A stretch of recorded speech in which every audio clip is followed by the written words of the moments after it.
Welcome to the second episode of a four-part series on well-being, a reconceptualized skill. For those of you who missed the first episode, let's do a quick overview. Everything one knows began as a selection of a small group of cognitive impulses from the body, the environment, memories, and conscious and subconscious elements of each of our usually rudimentary belief systems, all received by the reticular formation, as you can see from my beautiful drawing, which is a small bundle of nerves at the top of the brainstem, which we'll talk more about in a moment. But get this, approximately 100 million impulses are received by the reticular formation every single second, 24 hours, 7 days a week. Remarkable, isn't it? The reticular formation has the distinct role of selecting impulses that are most important to the individual. This selection is projected to the thalamus, which you can see here, and the hypothalamus, with afferent and efferent connections throughout the entire brain and body. The reticular activating system, or Razz for short, identifies and with deference to belief system elements such as perceptual defenses, inhibitions, repressions, etc., interprets the data before reaching consciousness.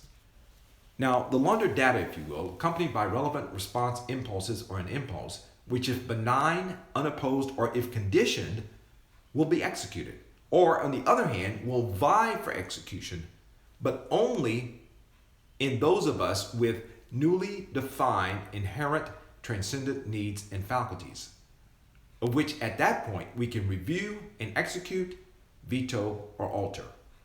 This is the point at which transformation potentially unfolds. You see, we each live in our own unique world where we see, hear, read, and understand through our belief systems, which is essentially our heart.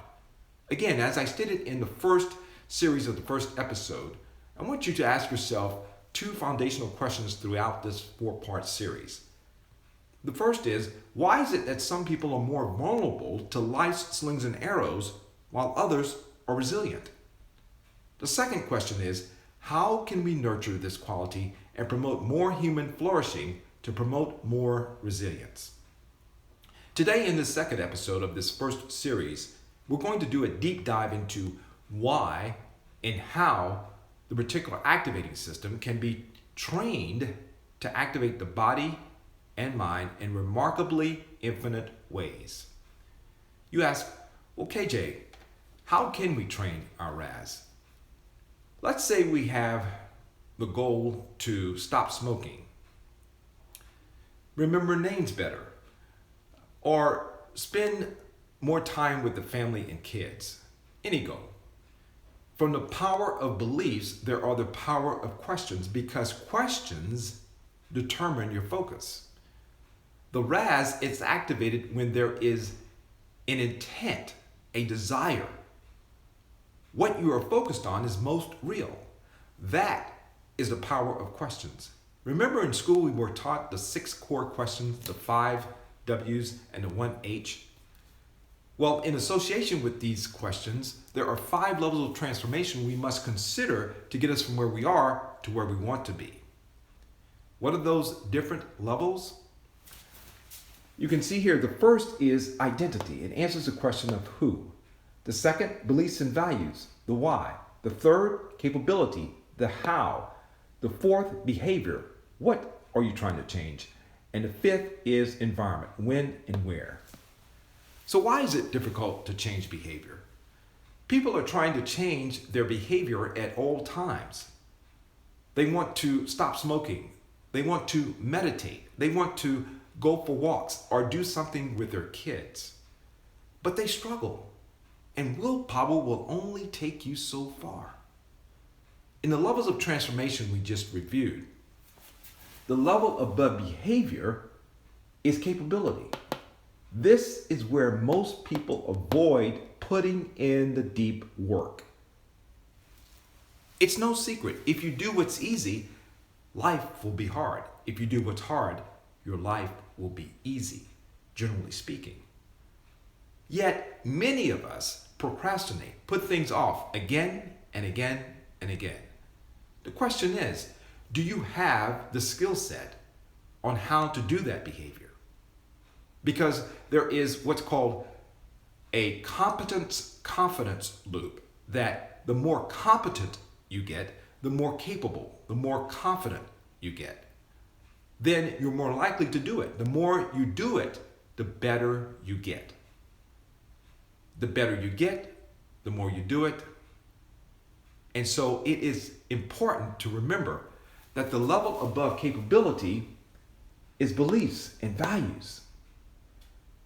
Maybe we want the behavior of, let's say, meditating every single day. And maybe we're even trained to do it, and we have the capabilities. But the belief is, I can't quiet my mind. Or maybe the value is, I don't value being still and silent with myself, or being present. Or maybe the behavior is, I want to remember names better. Let's say they went to a seminar and acquired the capability to do just that. But the belief is, I have a horrible memory. Or the value is, I don't really care about people. So that is going to affect behavior. People are trying to force it and trying to remember names when they should be addressing a different level. How does the Razz figure into this forced scenario? As the Razz is the brain's command and control center, as stated in the previous episode, with all of the elements, these elements represent the subsystems or tools of the Razz.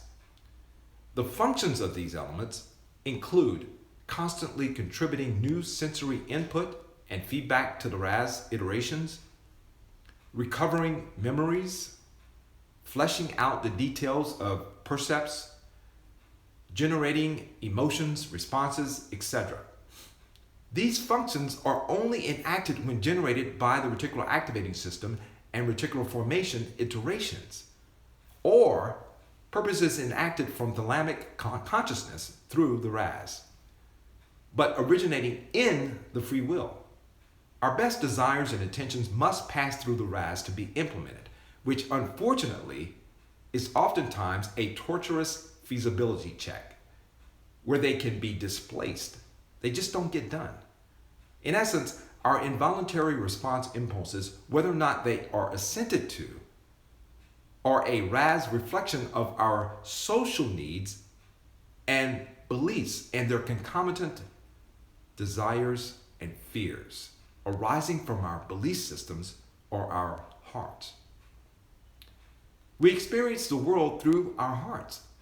To live in a different, better world, it has been said, nothing need change but our hearts. That brings us to the world's wisdom tradition's declaration that we are pure consciousness, the unspoken intelligence of the heart and soul which manifests through our beliefs and values.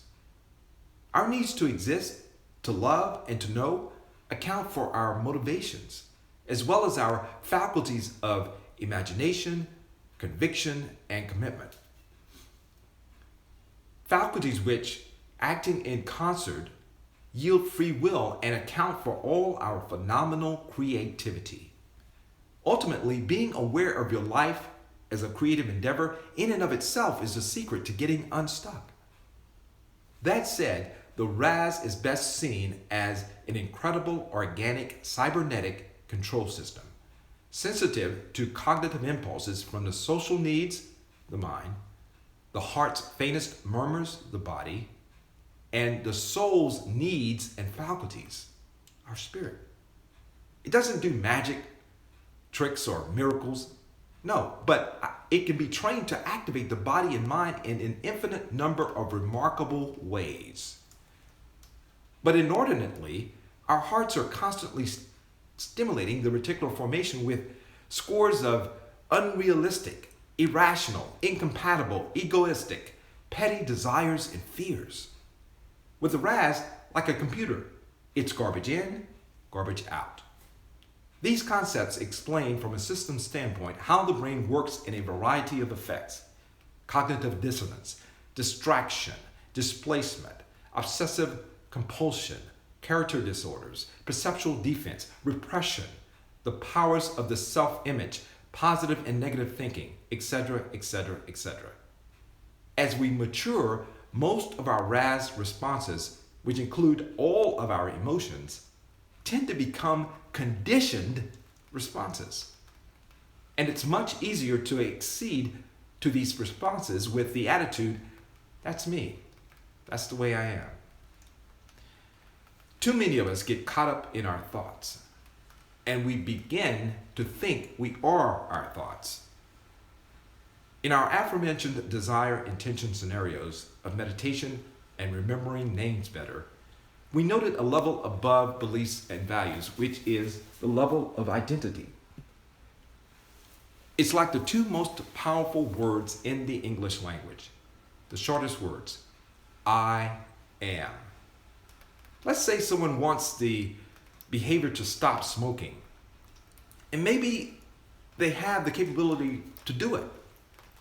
They even have the beliefs or values around health, but their identity is, I am a smoker. That's going to be a hard change to make. Or maybe someone wants the behavior of not procrastinating, but their identity is, I am a procrastinator. That could be a big challenge for a lot of people. The last level below behavior is environment. Let's say somebody who has the behavior of wanting to meditate, but their environment doesn't allow them to have quiet time. Maybe someone wants to read 30 minutes per day, but the environment is too dark.